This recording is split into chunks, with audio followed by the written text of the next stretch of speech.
This is Cambodia's answer to Indiana Jones.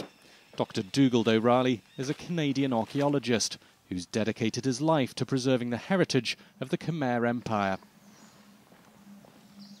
He fights an ongoing battle against looters who've caused major damage to ancient temples, like this one at Koke. This statue was wrapped apparently in cordite and blown up, pieces taken for sale onto the antiquities market.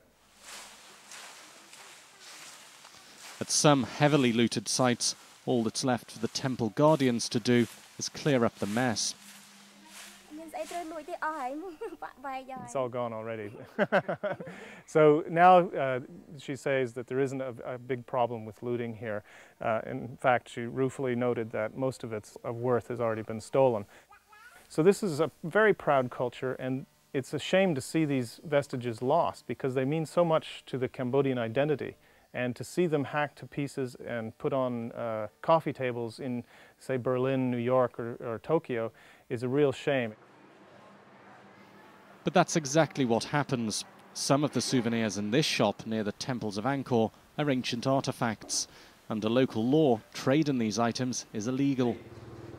You can buy a piece of Cambodian history in this shop. Whether you'd get it out of the country with you, of course, is another question. Many of the things here are reproductions. The really big trade in Cambodian antiquities takes place outside the country. Looters tried to steal some of these statues to order for clients overseas.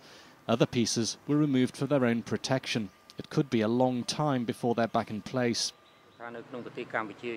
In Cambodia, outside the Angkor area, looting is still going on, especially in the areas where road access is bad. But there are reasons to be optimistic. The major temples now have round-the-clock protection, and looting at Angkor has slowed to a trickle. The presence of tourists has also contributed to keeping heritage sites safe. Luckily now there is more attention being paid by the Cambodian government, and they're making good efforts to try to preserve these things because they do realize their value. But nevertheless, there is continued looting at the remote temples, and tourism is perhaps one of the better ways to protect these temples. Visitors are starting to arrive, and they'll help with the preservation efforts.